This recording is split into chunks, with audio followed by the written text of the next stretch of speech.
Hello everybody, here for the Henry Game Channel. Welcome back to the New Order, the last stage of Europe, and to my, well, we're not Sverdlovsk anymore, we're now the Ural Military District, and sadly, last episode we did lose Marshal Rokossovsky, and we now have Pavel Batov in charge. So we do have our next tree, but the only one we can do right now is the status of the district. After years of war, bombings and bloodshed, it appeared that we have finally managed to unite Western Siberia under our rule. Once the last holdouts of warlords and ideological fanatics are flushed out, we're going to have to make some tough decisions. Sverdlovsk has been under military rule for years now, and this has served their interests well. The unstable nature of Russia at this time necessitated that the military be given priority in decision making at the national level. However, Sverdlovsk has already done what it set out to do. We've united a significant portion of Russia and brought our nation to the point where we're no longer in the constant threat of invasion. The democratic proponents argue that, in light of the situation, it's time to begin transitioning into democracy. Note argues that such measures are premature and our position is not yet safe enough to allow for democracy. In order to stay on a matter of referendum, we will be held in the matter. Will Sverdlovsk become a democracy or not? I think we will become a democracy. Greatly increases LDPR popularity in all states. Remove no voting. Yeah, conservative democracy. Yeah, do you know what? Let's get Yeltsin. Batov, you're our general. Our field marshal, rather. You have your place here. I feel like it's time for a democracy to return. Bandits reign in Kazakhstan. This Kazakh Khanate. Good for them. So really, it's only unifies the Russian Far East. So we've got three big boys here. Komi's probably gonna have a war with Samara soon. Wipe out the fractured state. Well, that's definitely a war, isn't it? Oh, yep, there it is. It's coming. It is coming. Random amount of political power to be getting there. 241. Deciding the future. There we go. Now, how strong is everyone else? How are you doing? 7 to 15, 9 to 15, and we have 15. Polling period begins. Polls are open. Check decisions. It is now time for the LPR. Let's go. Right, so... Oh, hunt down bandit remnants. Oh. Okay, we are going to encourage minority voting. Increases voter turnout in minority states. Campaign in... Oh gosh, ours is not great ever. Exceptional in Omsk.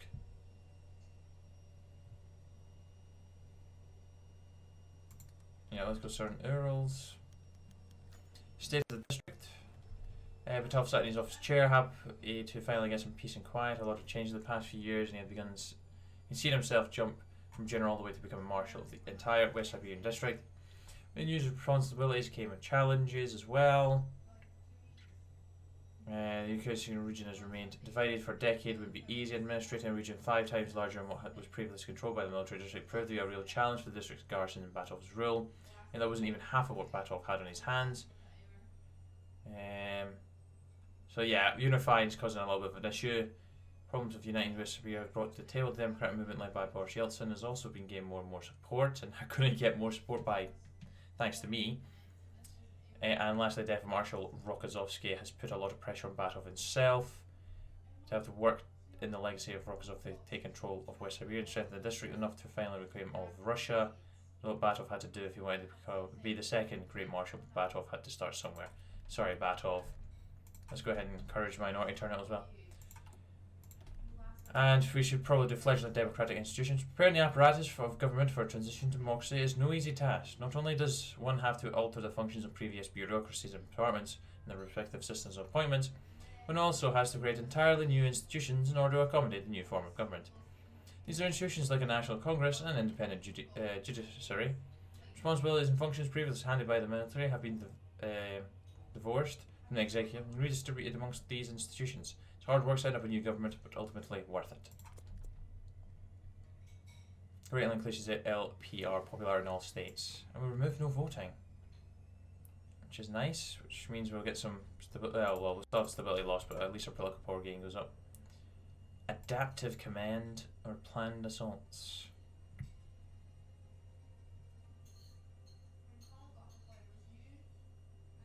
I'm gonna go with assault concentration. Missing equipment production. What are we missing? Tactical bombers. Well, that is terrible.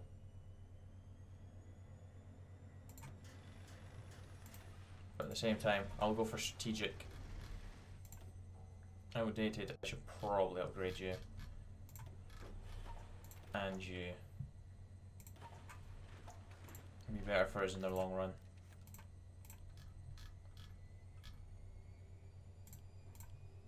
There we go, at least that's everything in production now. Polling updated, everyone's state, blah blah blah blah blah. Exceptional, weak, very strong in Sverdlovsk. That's not good.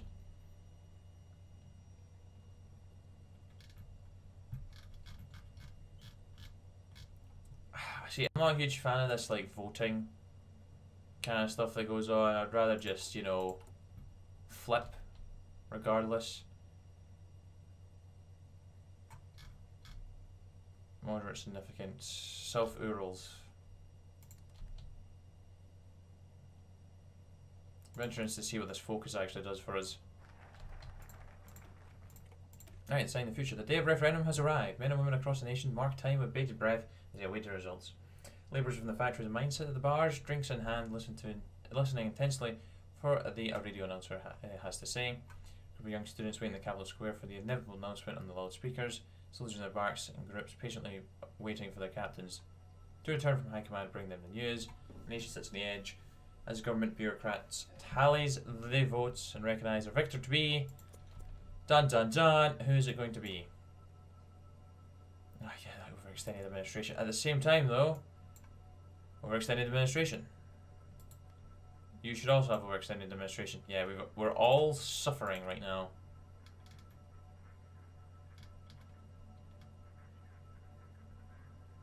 Strong. That has done really nothing for us.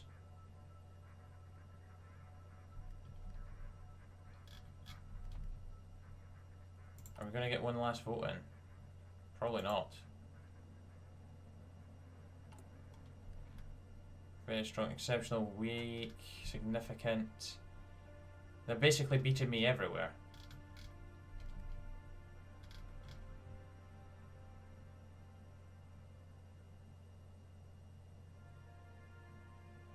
Yeah, I don't like the chances of this actually. Right, good. Polling updated. Moderate, moderate, moderate. Significant. At least in the Southern Urals we've now won that. Yeah, 25 days for one, jeez.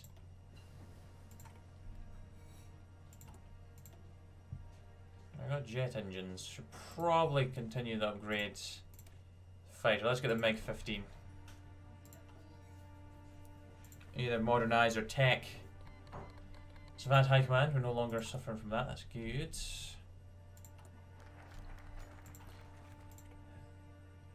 Campaign 1965 election results. Campaigning for the elections have ended today, when the voting will begin. Polling stations have set up in every city across West Siberia. Once the voting is completed, West Siberia will finally have an undisputed leader.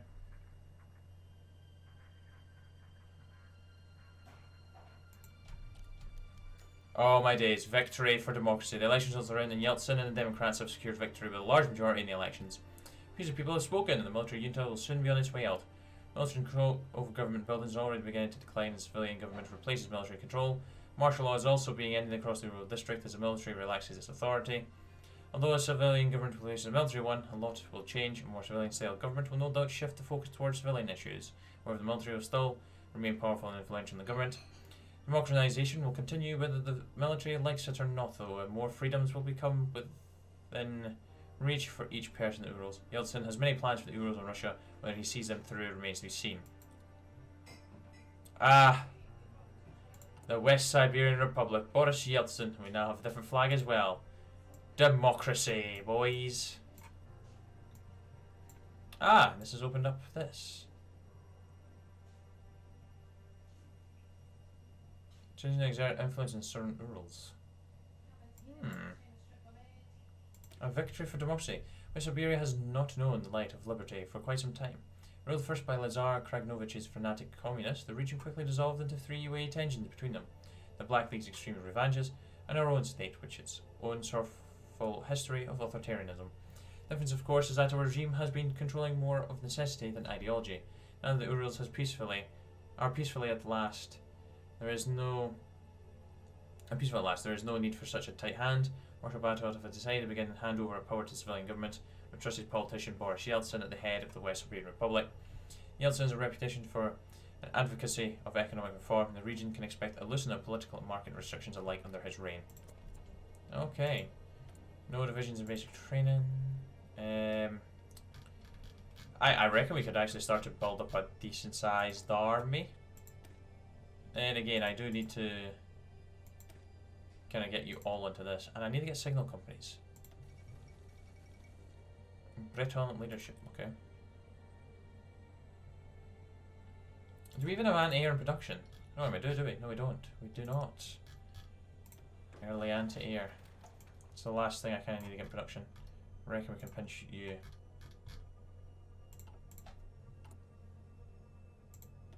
I could also do it maybe. Can I modernize? Oh, I only have one civvy factory. No template, early anti-air. Oh, we're not blue. Okay. Oh no, we're not. Yes, we are. We are blue. Okay, not what I was expecting.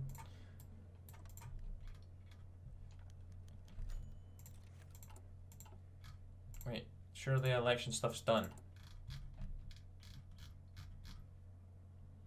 Wow, victory 97. Poofed.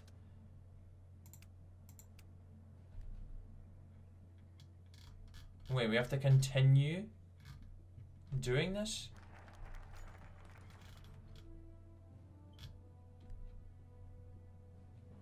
Surely not. The inauguration. The crowds were silent first as the banners were raised and the trumpets blared. Then the dim came. It started small as the troops stood to attention. The members of the Yeltsin selected cabinet came to the podium. It rose as Pavel Batov entered and took a seat in the front. Then finally it roared as Boris Yeltsin, first president of the Republic, came into view. With his right hand in his heart, the president stood through the anthem motionlessly, signed his mouth with the patriotic songs, blaring and the crowd's roar continued. For he finally approached the microphone. Dearest friends, he began with a smile. Today is an auspicious day, not just for our newly founded republic, but for democracy itself. We've come from humble, heroic beginnings to this moment. Let us not forget the heroics or deeds of the past, but let us also look to the brave new future. Hours passed with the president bringing up men and women, soldiers honoured for bravery, experts in multiple fields of governance, and a few personal friends or rich individuals. Thankfully, no one had any complaint to this, not even Batov for the time, though there were rumours and rumblings of some partisans across Western Siberia that could be handled later. Right now, it was time for the people of Western Siberia to celebrate. Indeed it is. Universal voting, medium taxation. Let's meet with the Marshal. The changing of the guard has generated a great deal of consternation within some elements in society. Military officials question the wisdom of opening up society in turbulent times and express skepticism that economic privatization will do anything other than enrich a few profiteers rather than bolster the national interest. A showdown between Yeltsin's reform and the military would be disastrous for the Republic. It is for this reason that the current president and former president will be meeting to smooth over differences. Batov and Yeltsin can be expected to discuss matters of the economy, democratization, and the army's role in the new government, with the goal of reaching a compromise satisfactory to all parties. Though hardliners of both sides may grumble at the conclusion reached, all can argue that dialogue is a vastly more preferable method than bloodshed for resolving our disagreements. Oh, we got some more factories. Nice. I do eventually actually want to get to that. Right, I don't think this is doing anything else now, because that's been complete for a while. Hunt down bandit holdouts. Deal with the Kaganovich loyalists. Deal with the Black League remnants. Let's deal with the Black League remnants first. Polling hidden. Ah, good.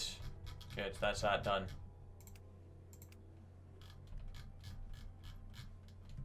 And let's reintegrate Omsk. We'll integrate Omsk, and let's end his cult of personality for Lenin's body. Regional development. Where is the...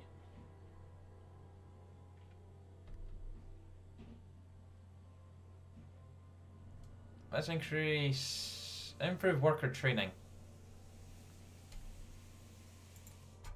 That's fine. We'll do that. And worries. Continue to do... Well, it's interesting, that's for sure.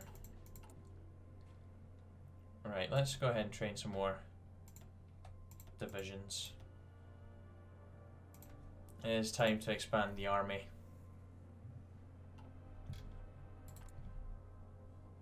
Establish a provisional resource council.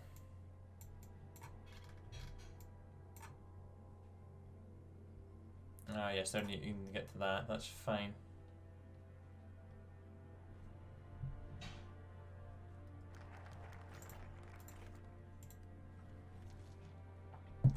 Okay, right.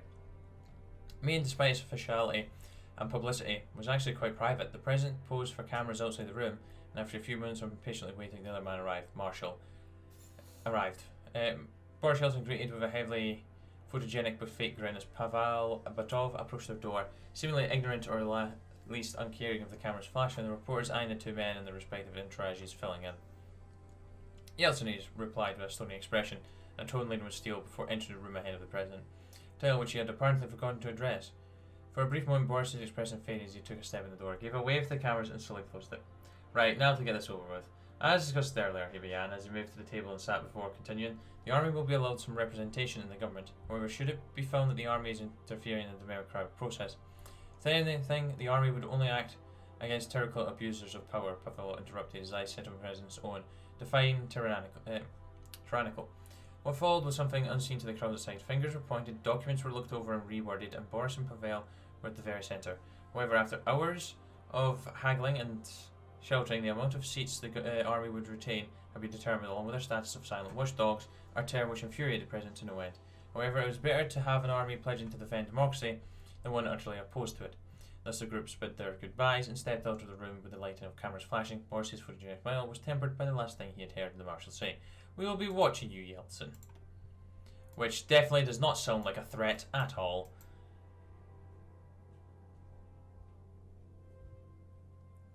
Free press, non-socialist trade unions allowed. Right, begin privatization. The military regime had a tendency of centralizing economic as well as political power around itself, nationalizing a number of key economic sectors, though it never went as far as the communists superseded it.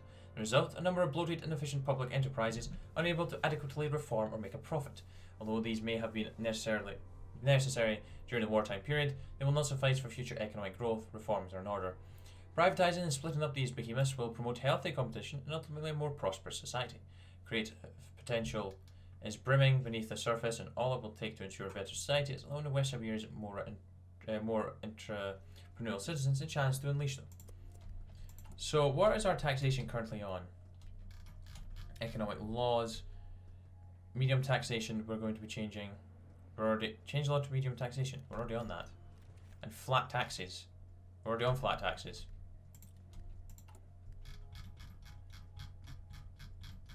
Right, let's hunt down the bandit holdouts.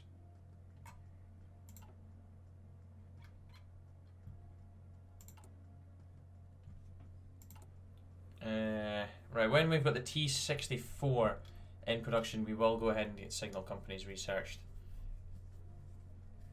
Communism are still going at it. Oh, we've got a faction down here, the Southern Ural United Defence League.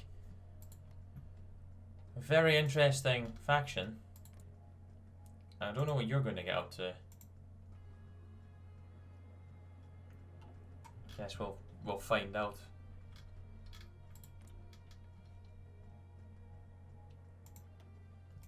Let's see, how much longer are you away for the conference? Bandit hunt. Okay, I'm not interested in that. Third area exerts to protect the people, not rob them. Get some war support from that.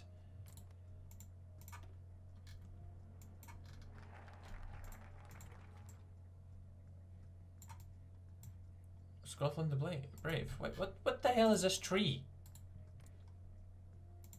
Oh, because the Kingdom of England won. We will fight and die.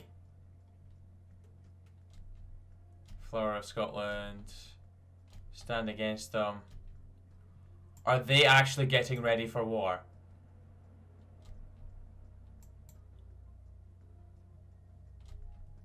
Oh, damn. So, yeah. That could be interesting, that's for sure. Right. Ensure regional Soviet autonomy. One holdover for the Communist administration is the presence of regional authorities and ultimately had very little say in running their locales.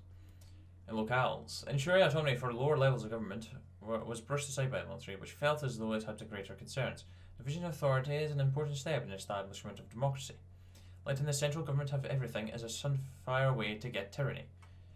President Yeltsin has therefore decided the vast significant degree of power over taxation, spending, and a wide variety of other duties to the regional Soviets, ensuring that the people have a greater degree of representation than the era where Sverdlovsk bureaucrats made all the decisions. An empowered populace is a happy one, and nothing satisfies the masses like self-determination. Okay. I need to get those tactical bombers out the sky. Yes, you can get in the bin. Thank you for your help. You're no longer needed. And you guys can just chill now. Yep, so we're not missing, it's just early anti-airs in production and not on any templates.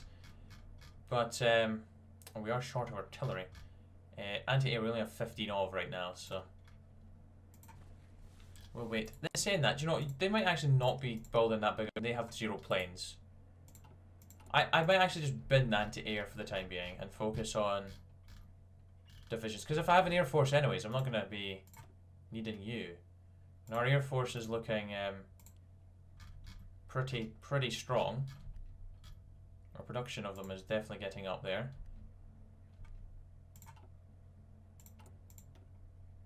Alright, once we've done that, reduce the administrative strain on our state. Okay, I just want to finish this bit off because it gets event lunch for 2 and locks decision to influence southern Urals. Right, the Kavanovich loyalists, let's get them dealt with.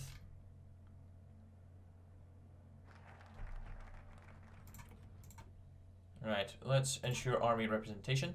New government is thoroughly a civilian regime, but the army clearly needs some role. The present discussion with Marshal Batov has illuminated the necessity of cooperation between the different sections of the state as West Siberia transitions into a democracy.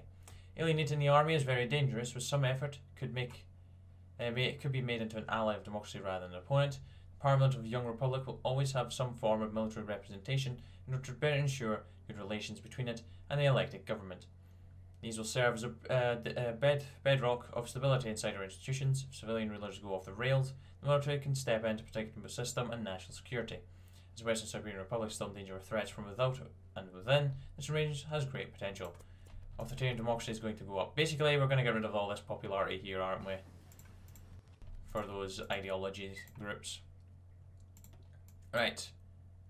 Helicopter engines. Ah yes, helicopters. Something I don't know if they're actually any good, really. Okay, the Ural League is getting invaded by the Derlewanger Brigade. He's an SS officer, or former SS officer. He's probably going to lose. 3-7, 2-4, 3-11. Yeah, he should lose. He should lose. He's already losing.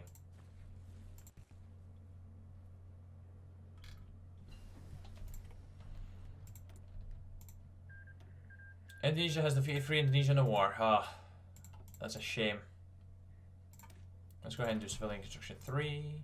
Could do another research slot to be fair, but yeah, I'm not surprised by that. That's a shame.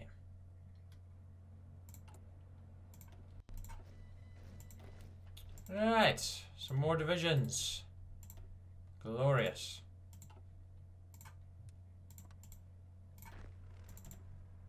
Okay, I just want to have all the borders manned. Just because we never know who could strike next, really. Kreiser. Are you just cautious? What's this first one? Yeah, you are just cautious. That's fine.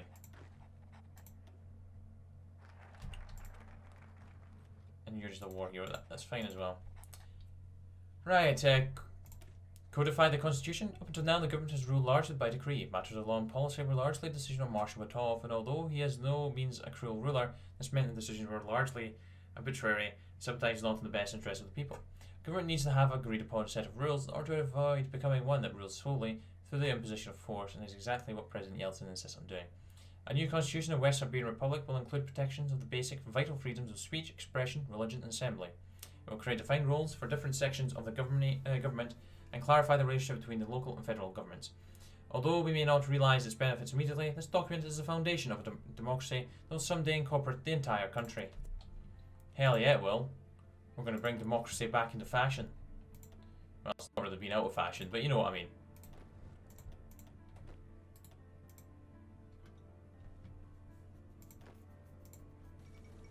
General Suharto's Indonesian government. What?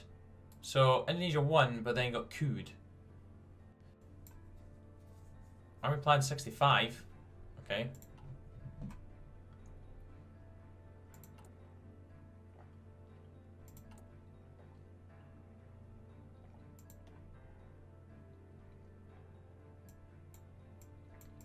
I should probably hop over here as well, because this gets us... Oh, there's some guns actually. Allow strikes. Expert focus. Yeah, this is going to be quite handy, some of this stuff. Civilian factories. Probably sorting out the army as well. We'll do some Rokossovsky Military Academy. Oh, we're going to have to do that. And reaching out to people is also probably something we want to do. Approach the Eagle. Contacts in West Siberia. Contact Rome as well. Sail to Scandinavia. Into the world. Establish a consultant. A pardon and a favour. Dragonov's connections. So we're not going to take out Dragonov. He's still alive. Right, let's do free the press. No free nation can function without a free press. The press is the fourth estate, a fundamental part of democracy. The press acts as the watchdogs, opposing corrupt politicians and bureaucrats alike. In years past, the press was kept silent in an attempt to keep up morale during difficult times and maintain the stability of the government. What was understood, however, was that such policy and regulation of the media only further destabilised the government and weakened our nation by allowing the corrupt and unjust to reign. The time of censorship has come and gone. Now is the era of free press. Oh, LGBTQ rights outlawed. Damn. Decriminalised. Social normalcy. Look at that, we can get some stability in that. It'd be interesting who can change that to come into play. I didn't realise that was actually a thing. Gender rights, women in the workplace, minorities equal rights. See, we can't change this ourselves, can we? It's all done via focuses, really. Ah, the trial of Lazar Dragonovich. Oh yes, it's time for him to die. Death has come for you.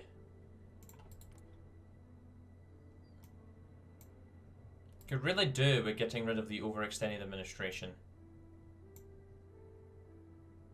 Oh, it's actually been dealt with. When are we? How have we been dealing with this? Have you started to work on yours? You have as well. Okay. Who knows? Right. Free the parties. With democracy secured in the nation, it's time to open up the political scene to allow for political parties to rise once more. New and greater political parties are vital for the continued success of democracy in the nation. If people haven't parties with which they can identify and express political opinions, then what use of democracy at all? It would simply be a representation of the elite who control the largest parties. In the event, this occasion is to be a momentous one in our history. Long live the Republic. Multi-party system, which grants 5 stability. Oh, democracy. It's not very often I go to play as a democracy. Democracies are boo, as I would say. They are not great. Ah, the trial of Tsar Kaganovich. I slowly stepped into the courtroom, guarded by 2 burly soldiers holding much more weaponry than probably necessary. He sat down in a small wooden chair, probably made uncomfortable on purpose. The military judge looked down, frowning at the old man in the seat below him, who looked so small and frail. Lazar Kaganovich, the results of your trial have been concluded. After deliberation, you are to be sent to the execution for your betrayal of Russia and her people. Execution? Betrayal? Kaganovich was too angry to take it anymore. He was no traitor. Getting on his chair and angrily pointing his wrinkled finger at the judge, he began in a tirade. No, you are the traitors. You were in my military. You fought for socialism in the motherland. Now look at where you are. You're nothing but evil fascists and dirty capitalists. I could have purged Rokossovsky when I had the chance. Sit down, Gaganovich, the judge shouted. We have come upon our decision, and it is final. You're the man to blame for leading Westphalia down the dark path. You were your own undoing. You'll see, Gaganovich said bitterly. The revolution will be achieved one way or another. Soon all who stand in the way of socialism will fall. If I am not there to see it happen, so be it then. Send him to his cell. Yeah, let's get rid of him. Get him executed.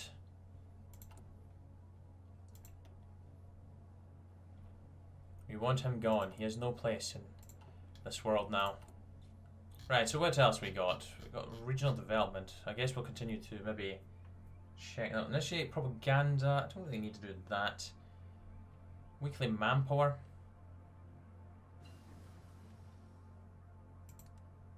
Let's do that. Well, we're now $1 billion into debt. Yeah, well, at least we've got signal companies. Let's go ahead and plop them in. That is terrible. Oh yeah, I still need to get rid of those 10 divisions, to be fair. Signal company, we do have enough. Good, good, good. Where are all you guys? Because we do need to get rid of you.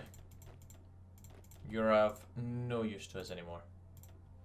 Oh, as well as the these terrible divisions as well. We need to get rid of them as well. We just need quality. We don't. It's not quantity we're going for now. It's quality. We are short of artillery. That is fine. We're plenty of guns. Might actually put guns on the back burner and put artillery up. I mean, a size with Germany. Okay, good for you. Yeah, I keep forgetting Bormann's. Bormann's doing his thing. As long as, you know, the world doesn't end in a thermonuclear war, everything will be fine.